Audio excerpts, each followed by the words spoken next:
Bismillahirrahmanirrahim and Assalamualaikum everyone. Welcome to Notes from Nur Hidayahs. I really hope that you have been keeping well and staying safe, insyaAllah. As for today, I'm not alone. And as you can see here, I have somebody that is not just beautiful on the outside, she's also beautiful on the inside. MashaAllah, MashaAllah. InsyaAllah. And I would leave you to your own introductions lah, insyaAllah. Okay, I'm Eka. I'm a mother. I'm also an educator. And like what Ustazah Hidayah said, I'm also a creator. Yeah. So basically, I have 2 kids. I used to work as a full-time educator, but now I'm no longer a full-time educator lah. Basically, I teach in the morning, and then on my free time, I will create things that I love, things that to me are beautiful. What actually pushed you to want to choose that path? Okay, I do henna art. Recently, I also started embroidery. Also recently, I started like doing custom mirror signages for like weddings. So basically, like all these like custom stuff, like things that we do with, I can only do with my hands lah, because I'm not an IT person. Basically, while I was learning to be a teacher, found henna along the way. Interestingly, I've been doing henna longer than I've been teaching. MashaAllah. Yeah, so I've been doing henna for about 11 years, teaching for about 8 years. I am because I'm not doing it full time anymore. I am so much happier because I feel now like I have a good balance of both. I had the chance to just teach. It's enough, but along the way I felt like I still need that creative outlet, you know. And then I had henna.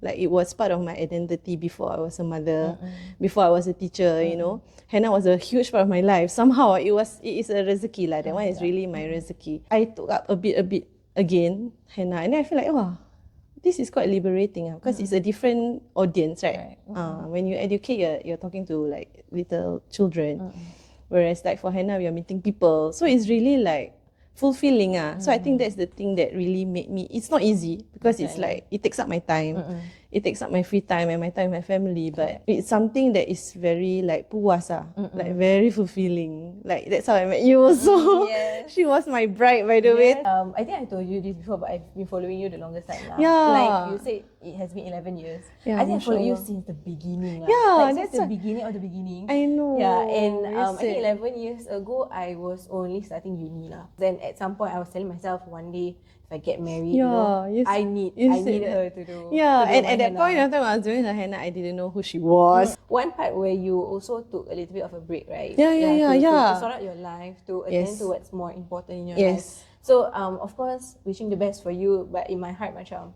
Ya Allah, means I need to get somebody else to do my henna. faham. Then, Alhamdulillah, rezeki.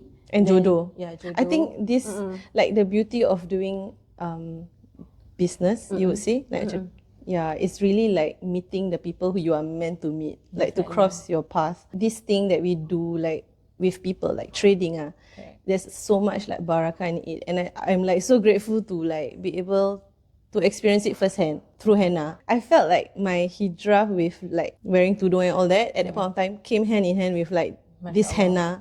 So I felt like because wearing tudung to me was not in my plans in the near future at that time. I was still a uni student. Okay. So I started learning, and then I felt like the great want and the great need to start to wear hijab lah.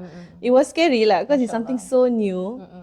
But because of that, I felt like it also gave me the strength to go into this path that is so different. It's like a superpower.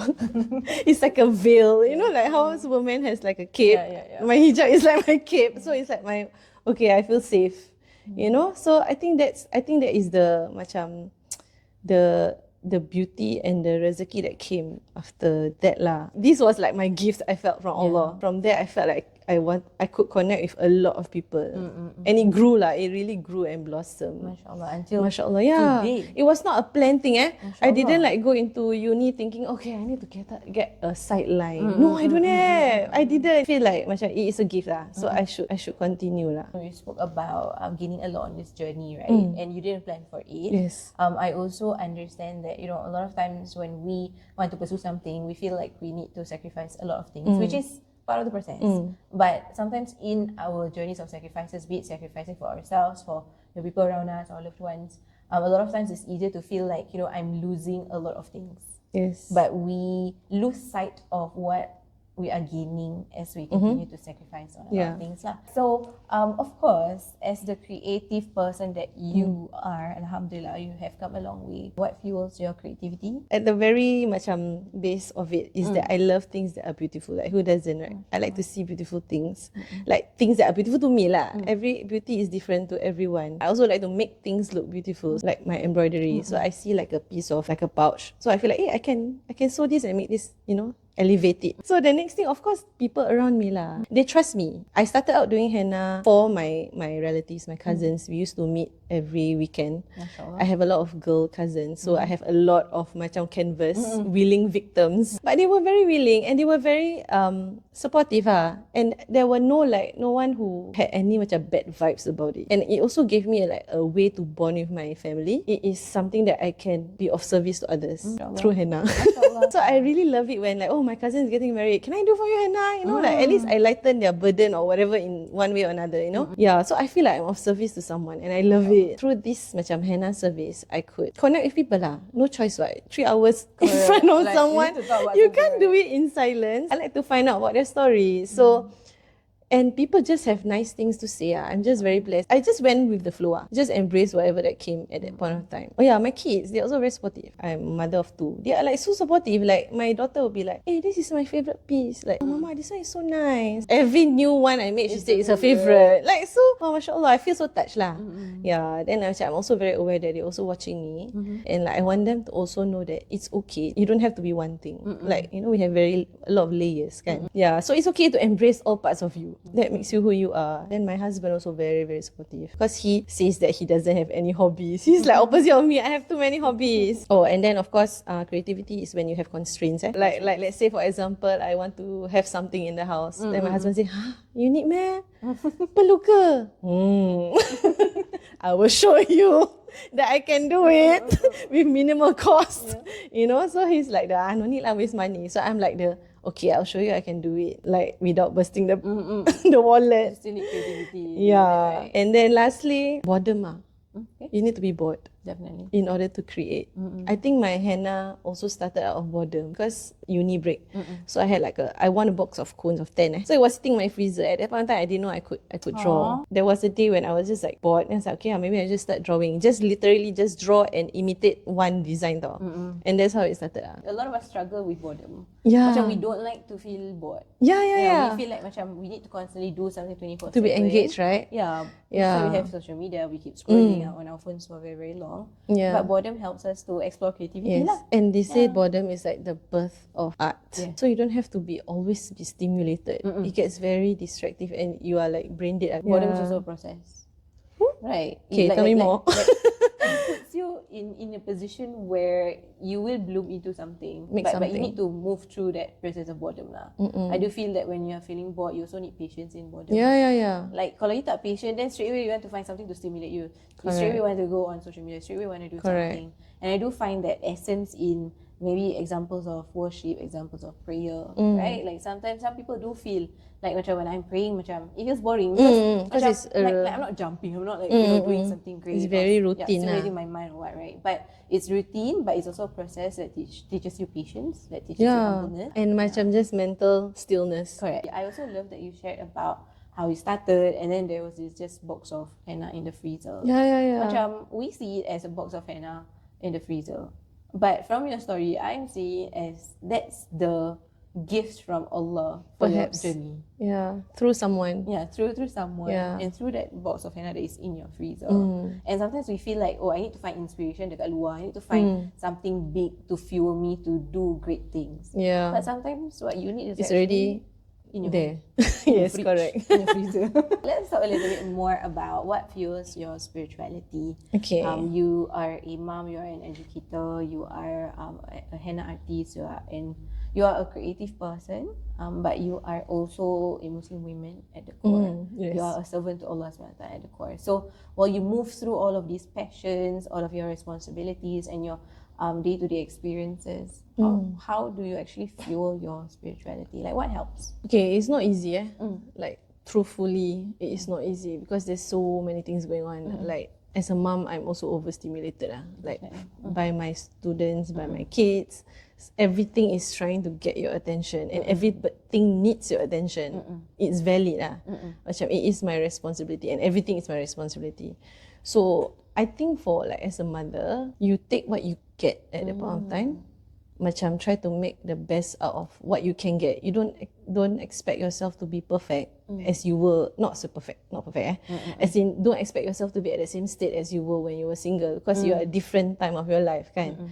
So you cannot like macam give yourself the expectation that I need to be at this level of faith and iman and like have that kind of burning, it's great that we had it, but it cannot be so hard on yourself macam to be in that inconstant. The little things it's really whatever I can get. So macam in the morning, like on the way to school, like my husband will switch on like zikir and all the mathurats in the morning in the car. So it's like all of us were here. I try my best to listen to podcasts like I shared with you, right? So like I listen to your podcast, I listen to like Imam Umar Sulaiman, then I listen to like any podcast that I feel like I can connect with lah. So all these podcasts I do when I'm like doing housework. We need to keep moving. It's not like something where we are like we can sit down and watch kan. So I love it that now we have podcasts. It's a blessing Not like our mothers last time. They had to go down to masjid and stuff. So we are so blessed to have all this. Try to attend classes. I try to go as much as I can with my kids. Yeah, just to be in the atmosphere. Like I don't know what I will get from it, but I hope there's some barakah in it for my kids. Environment. But it's beautiful. Like macam sometimes when you make that first step, more things come for you. Like Allah make it easy for you. I have weekend classes with my husband's friends. I did not expect this. Last time I always go classes with my friends, like girlfriends kan. Not all the mothers are susah. Alhamdulillah, like my husband's friend now gather to have macam a class at their house. So we go, and then like from there like today we started to like share more about other classes that is going on. Then we go together. It's important as a human to also know that when your tank is low, your spiritual tank is low, and do something about it. Yeah, because like sometimes I do have that feeling macam why do I feel so empty? Then I try to do something to make myself macam semangat balik. We also have to like nourish it. Above all things that you said that I am, like what is the point if I'm not a good Muslim? Although you are saying that you're not doing great or big things to fuel your spirituality, but it's always about seeing what you can do, which is why we do have narrations of Prophet that speak about the deeds which are loved to Allah, right? Those which are done consistently, even if they are small, even if you just macam curi masa, just try to find time to do something. I think that's more valuable when you try to find those pockets of time to remember Allah SWT. I believe that also shows your sincerity and earnesty in wanting to remember Allah. And Allah knows it's not easy. Allah knows that you are trying, which is why Allah does not expect perfection from us. He only expects ihsan. Yes, which is my son's name, by the way. Oh, you know For your own routines, right? What helps you to actually maintain a healthy well-being? To be honest, like henna is really like my go-to when I need downtime. Embroidery though, I feel like it's my me time. Because I'm at home. Like macam like henna, I have to connect with someone. Kalau embroidery is like my me time. Like I'm off my phone. It's a very therapeutic motion of like threading the needle. But it's a very slow process. Yes, I can only imagine. But I still love it Like time to time I will take macam commissions and stuff. Yeah. What about your mirror? Mirror pula cepat. I was very blessed because last year I had back to back weddings of my cousins. So the first mirror I did was for my brother's wedding. So this kind of thing I will just you want me to do for you? I try. So I do lah. Then macam when I posted, like people asked for it. So from there it grew. I enjoy it lah macam because now I'm painting on the mirror juga kan. So it's also like a therapeutic thing also. Yeah, it helps me reflect on myself also. I love that you see purpose in every of your passion. To be mindful and objective in the things that you do is also helpful. Don't just go with the flow until you lose your sense of self. But you go with the flow, being mindful of why you do what you do. And I think that's the baseline of what our religion teaches us. To be mindful of Allah, to be mindful of our purpose, and to know that whatever good that I'm doing, it will bring greater good to the lives of people lah. Where do we see it? Inshallah. I'm just wondering, has there ever been a time where you felt like like you have exceeded your capacity and your limit, and like macam, okay, I think I need to reach out for help. I need someone to like step in to help me or to support me. What I always tell myself is always to choose your battles. You don't have to be good at everything. Okay, there's always someone better. Of course. Yeah, The so best is Allah. Yeah. For me, I really choose my battle. So in terms of everything, in terms of teaching, in terms of mothering, at the same time, you don't have to be good at everything, but also fulfill the rights of everything. Knowing my capacity, macam I realised that actually I do ask for help almost macam quite often. As a mother, I realised that I need help from my parents more than ever after I became a parent myself. So far lah, alhamdulillah, my parents and my parents-in-law both so willing, and like macam lagi they feel like they know what you're going through because they've been through it, and they want to help their child lah. Like as a parent, what else do you want to do? You want to make your child's life better, kan? But then at the same time, I'm very aware that they are helping me lah. I didn't pay them to do this, so it's a favor. Like we try our best to do as much as we can on our own, but if we really need help, then we reach out, and they're very willing. What I like people to know that it's okay to ask for help. It's also important to know when you need help. Yeah, be it like ask from Allah. Like sometimes when it's so overwhelming, like we don't even know where to start. Like of course we start at prayer mat. Just cry just cry and cry. Yeah, I don't know what to do. Just cry lah until you feel macam calm. Macam just cry like a baby until you feel like calm. After that, like somehow macam things get clearer. Doa first lah. As a mother, you're always tengah doa. What we need to submit because our child is not ours. And then like as my henna in my henna punya community, I have like very good friends. Okay, shout out. Next henna at Perth, and then another one is Zuba henna. Okay, she's still in Singapore, and we talk every day. So like they are like also my safe space. Like when it comes to henna, like when I need like something to bounce on with henna, like so I think as husband and wife also, we try our best to like have little pockets of date time. We talk to each other about what's going on in our life right now. Because sometimes we like don't step back and macam, what are we doing right now? Macam do a check-in lah. Yeah, macam do a check-in and like recalibrate. I don't think I can do this without the support of my husband. Definitely. He is like my financial he is also like, he helps me order the mirrors, all these little things that he will do. So it's all the support that you are getting from people around you. But I do feel like the support won't come if we don't reach out for that. Yeah, of course. Like, have to reach I need out. help, I need support in this. We sometimes fear reaching out for help because we feel like we are burdening. Yes, correct. But when you have a chat with the people that you love, with the people who matter in your life, they'll be so willing to help you because that's how we are created lah. We all created to be here for each other. Yes, correct. Not everyone has the same macam family dynamics. Definitely. And like not everyone has the same kind of problems also. So if you need help, just go and seek help. There's nothing to be embarrassed about. Yeah. So alhamdulillah, we actually covered Oh, all okay, of our questions. great. I hope that felt like a breeze for you. I hope so. I hope I'm not share. babbling. No, not at all. You know, before this recording, someone was saying that her life is not interesting, but here we are, learning so much from her sharing, mashallah. May Allah SWT bless you Inshallah. for your You time also, and in all the works that you are doing. But for the last part, I'd like to give you a bonus question. If you can share one advice to everyone who is listening, what would that be? Just embrace yourself. You are your own person. This is what I want my kids to know also, and my students to know also. Like you are your own person. You are your own beautiful person. Like when you're growing up, you will struggle lah, macam finding your identity. But everything is beautiful and like everything has already been written by Allah, right? So just embrace it lah. Don't be apologetic of who you are. At the end of the day, macam if everyone is pleased with what you do, but Allah is not, then what's the point? Yeah. It is something that I have to keep reminding myself because like social media, instant likes, you can get a lot of likes, a lot of praises, but like I have to also step back and say, is this something that Allah will be happy with in the hereafter? Is this something that I'll be proud of? Mashallah. So hopefully today's conversation has been beneficial. I made something for you just now, but it's in my bag. You want me to take now? Oh, you make apa? I made some. I told you it's a gifting. It's not part of the episode. I told you. Can I take it now? Boleh. Okay, Thank you so much. Ni yang you cakap tadi lah, doing yeah, something like for doing others. something. It's embroidered, okay? Yeah, love. Thank you for spending your time No to do worries. this for me. This is so beautiful. Yeah. Oh, mashallah. Okay lah. Bismillah, insyaAllah, I'll be sharing more of your links also. Oh, okay. Sure. In the description, so if anybody would like to engage her and her services, please Yeah, sure. I highly recommend. Thank you for saying Like, yes. thank you for reaching out. Thank you for saying yes. Of She course. said Why yes not? since the early Why since the not? early part of this year. For me, it's why not. Thank Thank you. everyone, and Assalamualaikum warahmatullahi wabarakatuh. Okay, thank you so much. Assalamualaikum. Bye.